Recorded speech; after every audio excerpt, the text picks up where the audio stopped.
जय Hind everyone, welcome to my YouTube channel.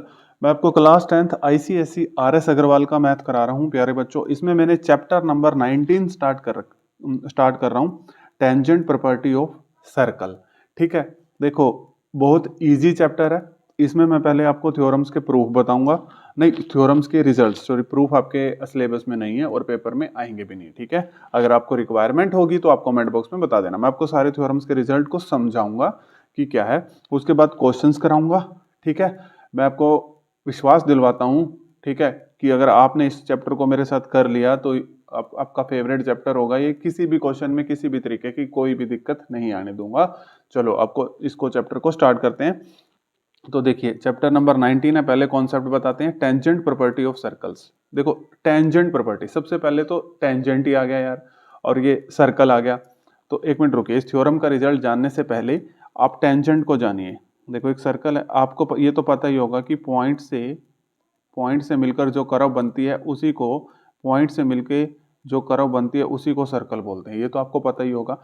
अब tangent of a circle क्या होता है? टेंजेंट ऑफ अ सर्कल होता है अगर एक पॉइंट से, जैसे मैं यहाँ ये पॉइंट थे, एक पॉइंट को ले लूं, एक पॉइंट से अगर कोई लाइन पास हो रही है तो इसी को बोलते हैं टेंजेंट ऑफ अ सर्कल। और ये जिस पॉइंट से ये टच हो रही है इसको बोलते हैं पॉइंट ऑफ कॉन्टैक्ट, इसको बोला जाता है पॉइंट ऑफ कॉन्टैक्ट। ठीक है, तो टेंजेंट ऑफ अ सर्कल क्या होती है? एक ऐसी लाइन जो सर्कल को एक पॉइंट पे टच करके जाती है उसी को टेंजेंट ऑफ अ सर्कल कहते हैं। एक और चीज सीख लो, सीकेंट ऑफ अ सर्कल, एक ऐसी लाइन जो सर्कल को दो पॉइंट पे टच करके जाती है उसको सीकेंट ऑफ अ सर्कल कहते हैं। सीख लो, मेन काम इसका टेंजेंट का ही है यहाँ पे। ठीक है, सीखने में तो कुछ नहीं चाहता, सीख लो। अब टेंजेंट्स के बारे में मैंने आपको बता दिया, तो पहली थ्योरम देखो क्या कहती है। ये कहती है the tangent at any point of a circle and the radius through the point are perpendicular to each other. अरे इधर आओ यार, ये तो इंग्लिश बोल रहा है, इसको बोलने दो। पहली थ्योरम क्या कहती है कि अपने टेंजेंट ड्रॉ करा। अब आपको पता है यहाँ से सेंटर से ये रेडियस होती है। पहली थ्योरम ये कहती है कि जो रेडियस है वो परपेंडिकुलर है टेंजेंट के, बस बात खत्म।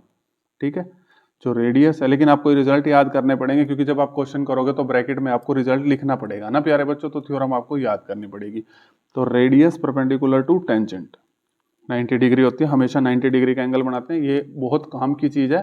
ठीक है, बहुत सारे क्वेश्चनों में देखना, अभी मैं यूज भी करूंगा, और बिल्कुल हलवा क्वेश्चन से, मतलब बिल्कुल इजी क्वेश्चन। ठीक है, तो पहले इसको समझिए, पहली थ्योरम क्या कहती है? जो रेडियस है वो टेंजेंट के साथ 90 डिग्री का एंगल बनाती है, यही वो इस इंग्लिश में बोल रहा है। ठीक है, तो पहला आपको रिजल्ट सभी बच्चों को याद हो गया। तो एक मिनट देखिए, ट्रायंगल में ये वाला कंसेप्ट बहुत यूज होगा इसमें। जैसे एक ट्रायंगल एबीसी है, आपको पता है 90 डिग्री के सामने हाइपोटेन्यूज होती है। ठीक है, पीजीटी थ्योरम बहुत यूज होगी, ये परपेंडिकुलर होता है, ये बेस। पीजीटी थ्योरम क्या होती है? हाइपोटेन्यूज का square is equal to perpendicular का स्क्वायर प्लस बेस का स्क्वायर, बेस का स्क्वायर। पीजीटी थ्योरम भर भर के यूज होगी, तो ध्यान रखना। और इसमें बच्चे कंफ्यूज हो जाते हैं कि एच किसको लें। अरे 90 डिग्री से सामने वाली साइड एच होगी, पी और बी कोई भी ले लो। 90 डिग्री के सामने वाली साइड एच, 90 डिग्री के सामने वाली साइड एच, जिसको हाइपोटेन्यूज बोलते हैं। ठीक है, चलो दूसरी थ्योरम पे चलते हैं। दूसरी थ्योरम क्या कहती है कि अगर if two circle touch each other the point of contact lie on straight line through the centre. दो सर्कल है, टच कर रहे हैं ईच अदर, ये जो एक्सटर्नल पॉइंट पी है, ये इसने कहा है द पॉइंट ऑफ कॉन्टैक्ट, यही होगा इनका point of contact. Point of contact जहां पे ये दो सर्कल आपस में मिल रहे हैं, कहाँ लाइज करेगा? स्ट्रेट लाइन पे। इस सर्कल का सेंटर ये, इस सर्कल का सेंटर ये, यहाँ से लाइन ड्रॉ कर दीजिए। और ये कहता है हमेशा अगर दो सर्कल टच ईच अदर करेंगे, जो उनका पॉइंट ऑफ कांटेक्ट है वो स्ट्रेट लाइन पर आएगा। ठीक है, सिंपल सी थ्योरम थी। ठीक है, इसमें तो कोई नहीं, ये एक्सटर्नली टच कर रहे हैं, जब दो सर्कल इंटरनली भी टच करेंगे ना तब भी ये बात ट्रू होगी। ठीक है, जैसे इसका सेंटर ये रहा, इस सर्कल का सेंटर ये रहा, तो यहाँ पे पी पॉइंट तो इसी लाइन पे लाई करेगा अगर ये टू सर्कल इंटरनली भी टच करेंगे तो। ये थ्योरम क्या कहती है? अगर दो सर्कल एक्सटर्नली टच कर रहे हैं, जहां पे ये टच कर रहे हैं पॉइंट ऑफ कांटेक्ट, और उनके सेंटर से जो लाइन जा रही है वो उस पर हमेशा लाई करेगा, तो ये वाली थ्योरम ये बोलती है कि point of contact lie on straight line through the centres. ठीक है, तो थ्योरम नंबर थर्ड। इसमें और भी थ्योरम्स आएंगी, जैसे आपने 9th क्लास में पढ़ रखी हैं, 10th में भी पढ़ रखी हैं, तो वो वाली थ्योरम्स भी आएंगी, तो उनके रिजल्ट्स भी हम आपको बताते जाएंगे। ये बहुत काम की थ्योरम है भाई। ये थ्योरम ये कहती है, मैं पहले आपको समझा देता हूँ फिर ये इंग्लिश पढ़ देता हूँ। पहले मैं आपको समझा देता हूँ ये थ्योरम क्या बोलती है। एक सर्कल है, आपने एक एक्सटर्नल पॉइंट पी लेना है। ठीक है, ये तो आपको पता है, ये रेडियस है, ये रेडियस है। अब आपको पता है ये 90 डिग्री 90 डिग्री है ना, क्वेश्चन आपको बहुत हलवे हो जाएंगे। अब ये थ्योरम ये बोलती है कि लेंथ ऑफ टेंजेंट हमेशा एक्सटर्नल पॉइंट से इक्वल होती है। आपको प्रूफ करने की कोई जरूरत नहीं है, पी ए हमेशा किसके इक्वल होती है, पी बी के। पी ए पी बी के, देखो यहाँ से ये एक्सटर्नल पॉइंट लिया, यहाँ से टेंजेंट क्या हुआ, जो एक ही पॉइंट से टच करके जाता है, तो P A is equal to P B हमेशा होगा। प्रूव करने की कोई जरूरत नहीं है, वैसे प्रूव इसका आसान सा ही होता है, दो ट्रायंगल को उठा के कॉन्ग्रुएंट कर दो। और इसमें एक बात और भी होती है, देखो इन दोनों ट्रायंगल को उठा के कॉन्ग्रुएंट कर दो। चलो इसका मैं प्रूफ आपको बता ही देता हूँ, कोई बात नहीं। दो ट्रायंगल लीजिए, देखो दो ट्रायंगल लो, देखो कॉन्ग्रुएंट दो ट्रायंगल लो, पी ओ बी, बता ही देता हूँ यार, कोई बात नहीं। पी ओ बी ऐसे आएगा नहीं पेपर में, बेचिंत रहना। ट्रायंगल पी ओ बी, दो ट्रायंगल को कॉन्ग्रुएंट करेंगे, इस ट्रायंगल को और ये पी ओ ए, ट्रायंगल पी ओ ए, ठीक है, बता ही देता हूँ यार, ठीक है। देखो अब दोनों ट्रायंगल को कॉन्ग्रुएंट करना, आपको पता है ये तो 90 डिग्री है, तो आप पहली थ्योरम से पढ़ के आए हो। अब आपको पता है angle B is equal to angle A, है ना, ईच 90 डिग्री, है ना, वो थ्योरम का रीजन लिख देना। और OP is equal to OP common, OP is equal to OP common, ठीक है। और बताओ, और चीज बताओ, ये radius O B is equal to O A radius, ठीक है। अब आप कह सकते हो बाई आर एच एस। अब आर एच एस क्यों बोला, क्योंकि ये राइट एंगल है ना, तो 90 डिग्री, और इसके सामने वाली साइड जो ओपी है ये एच, और ये साइड देखो 90 डिग्री की सामने वाली एच होती है, मुझे यहाँ से पता लगा। अब बाई आर एच एस मैं कह सकता हूँ कि जो ट्रायंगल पी ओ बी है वो कॉन्ग्रुएंट है ट्रायंगल पी ओ ए के। देखो अब बाई सीपीसीटी, सीपीसीटी कहती है corresponding part of congruent triangle are equal. अब ट्रायंगल कॉन्ग्रुएंट होगी, ये कॉन्ग्रुएंट का साइन होता है, तो corresponding part of congruent triangle are equal, तो कोरोस्पोंडिंग पार्ट, तो पी ए किसके इक्वल हो जाएगा, पी ए किसके इक्वल, पी बी के। तो यही हमने पहला तो यही चीज प्रूव करना था। अब ये भी कहती है कि एंगल भी आपस में इक्वल होते हैं, ठीक है। तो ये वाला एंगल भी, ठीक है, ये वाला एंगल और ये वाला एंगल और ये वाला एंगल आपस में इक्वल होंगे। तो मैं कह सकता हूँ दूसरी चीज कह सकता हूँ कि ए ओ पी किसके इक्वल हो जाएगा, बी ओ पी के। देखो ए ओ पी किसके इक्वल हो जाएगा, बी ओ पी के। ये वाला एंगल आपस में इक्वल हो जाएगा और ये वाला एंगल आपस में इक्वल हो जाएगा। तो तीसरी चीज भी लिख सकता हूँ, ए पी ओ किसके इक्वल हो जाएगा, बी पी ओ के। ए पी ओ किसके इक्वल हो जाएगा, बी पी ओ के। ये वाला एंगल इसके इक्वल, ये वाला एंगल इसके इक्वल बाय सीपीसीटी, ठीक है।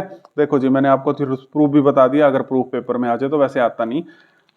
अब इसने कहा कि if two tangent to a circle from an exterior point then tangents are equal in length, yes prove कर दिया। AOP is equal to BOP, yes prove कर दिया। APO is equal to BPO, yes prove कर दिया।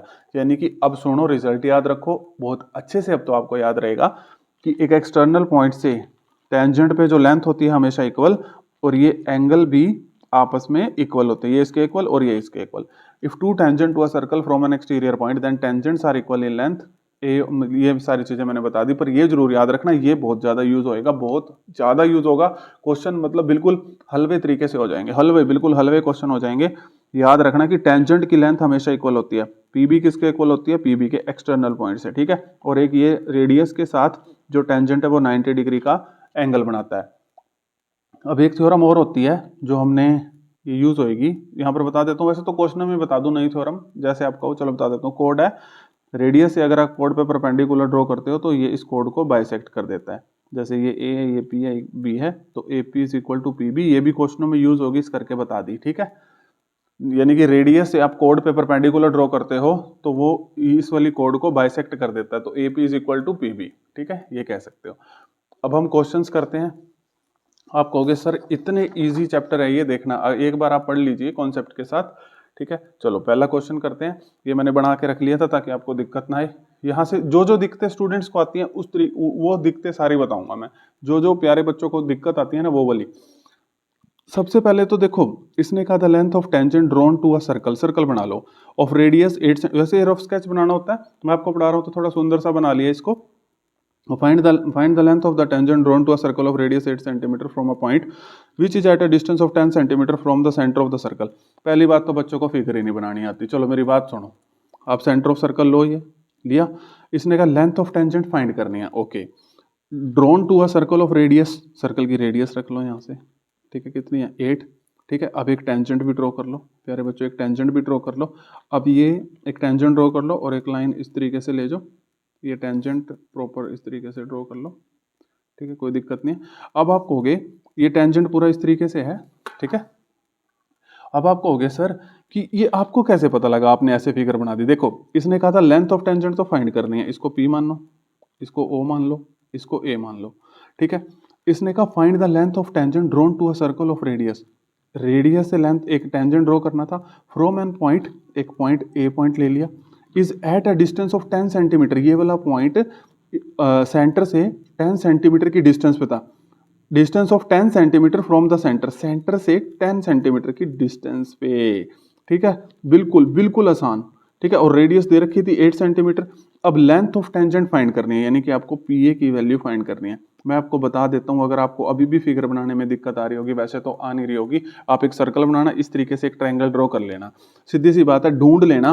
देखो कई बार तो आपको क्वेश्चन में लेंथ ऑफ टेंजेंट फाइंड करने के लिए कहेगा, कई बार कहेगा ये इसकी पॉइंट की सेंटर से दूरी निकाल दो, कई बार रेडियस निकाल दो, तो आप उस तरीके से पॉइंट को रख लेना। देखो रेडियस है, आप रख देना 8, और ये distance 10 centimetre from the centre, इतनी इंग्लिश तो आपको आती होगी, ये 10 सेंटीमीटर है, और find the length of the tangent, P A हमने फाइंड करना है। अब आपको पता है पहली थ्योरम क्या कहती है, रेडियस परपेंडिकुलर टू टेंजेंट, आपको पता लग गया 90 डिग्री। बहुत आसान, दो साइड दे रखी है, तीसरी साइड पीजीटी थ्योरम से आ जाएगी, बहुत बहुत आसान। अब आपको पता है ट्रायंगल बन गई, ठीक है, एक ट्रायंगल बन गई ओपीए, ठीक है।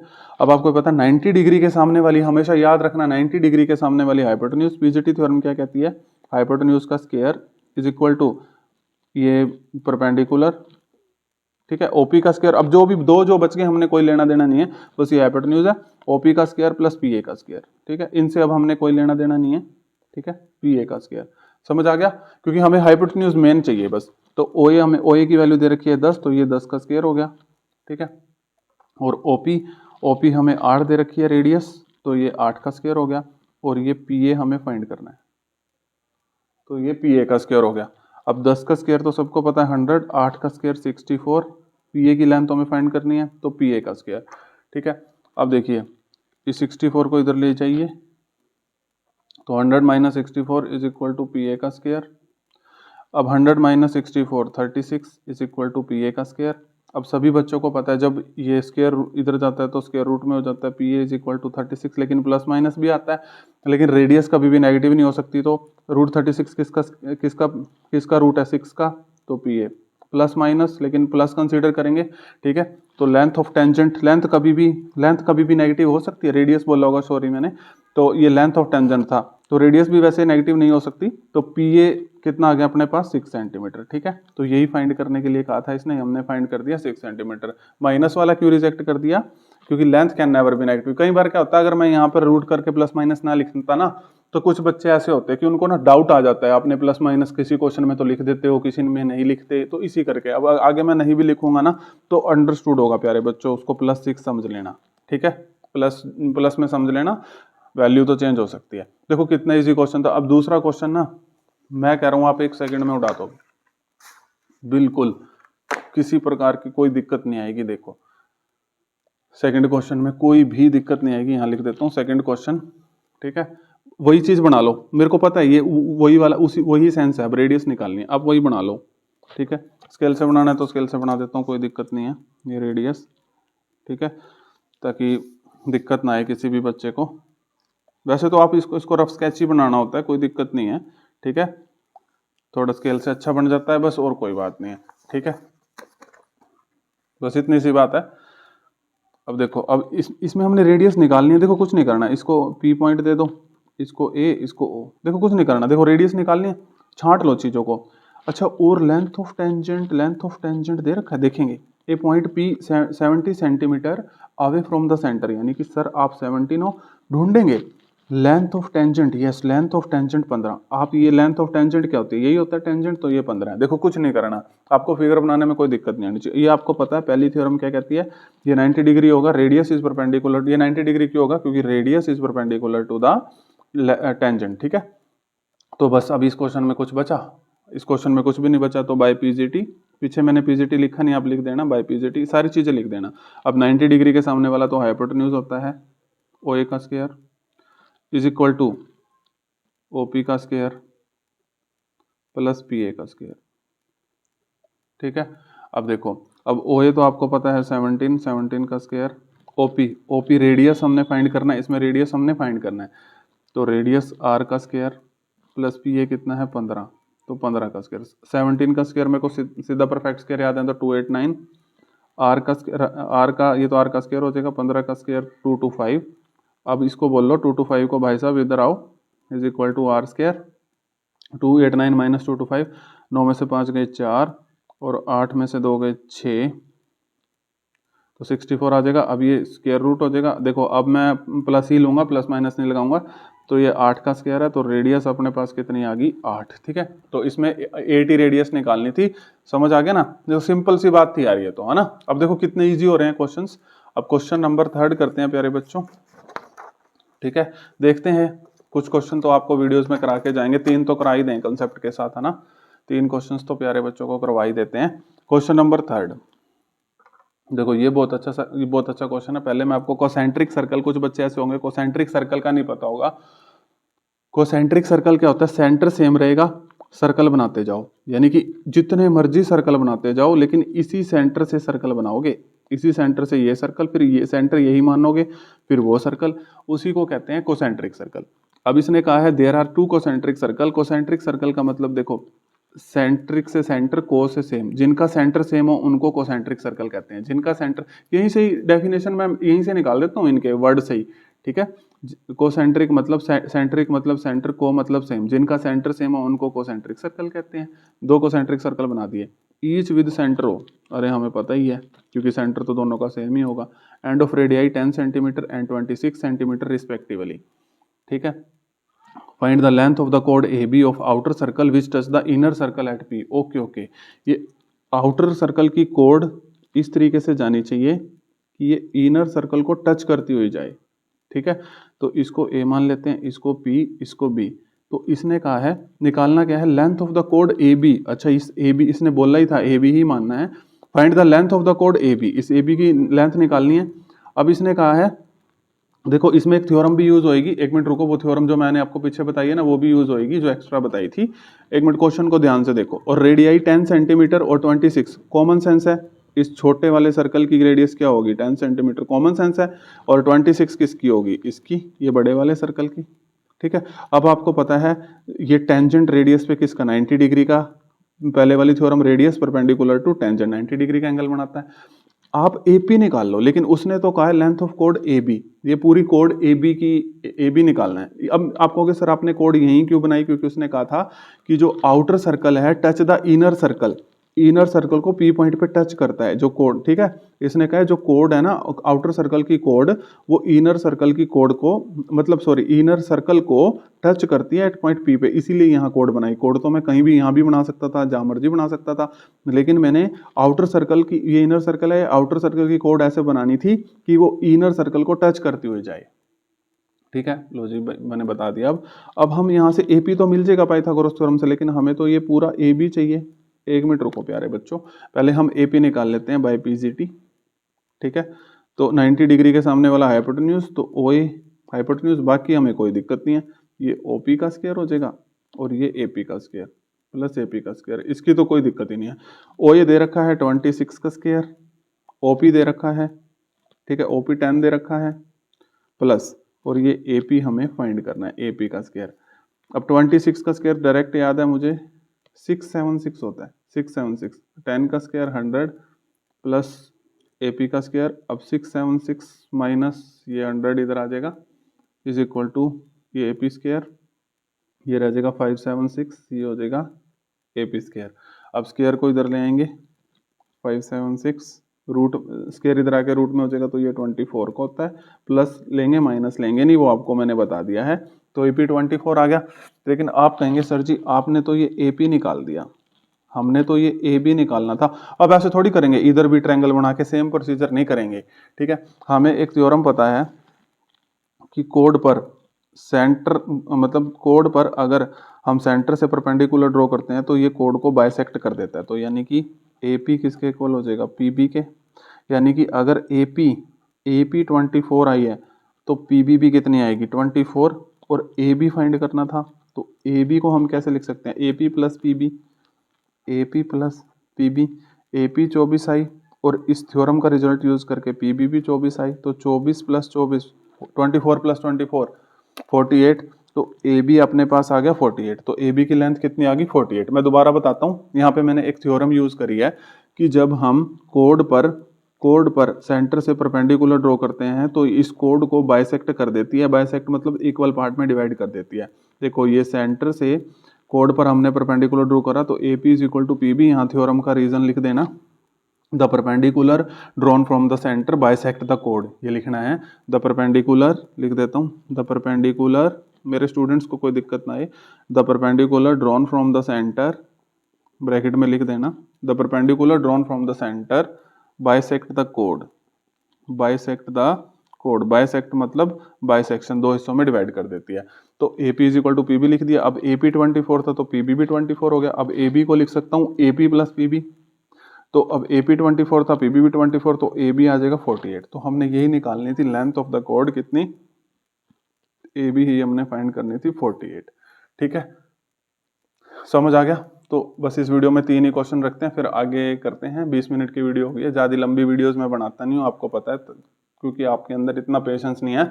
मैं तो वन शॉट भी बना दूंगा। ठीक है, तो अगर आपको मेरे एफर्ट्स पसंद आ रहे हैं, भाई आपको क्वेश्चन पसंद आ रहे हैं, एफर्ट छोड़ो, आपको क्वेश्चन पसंद आ रहे हैं, आपको समझ आ रहा है, एक एक चीज़ क्लियर हो रही है, तो इस वीडियो को शेयर कर देना। ठीक है, जितने भी आपके स्टडी ग्रुप हैं सब में शेयर कर देना। मैं पहले कभी भी नहीं बोलता, बीच में भी नहीं बोलता मेरी वीडियो शेयर करो, बस लास्ट में बोलता हूँ, बाकी आपकी मर्जी है। Thank you everyone.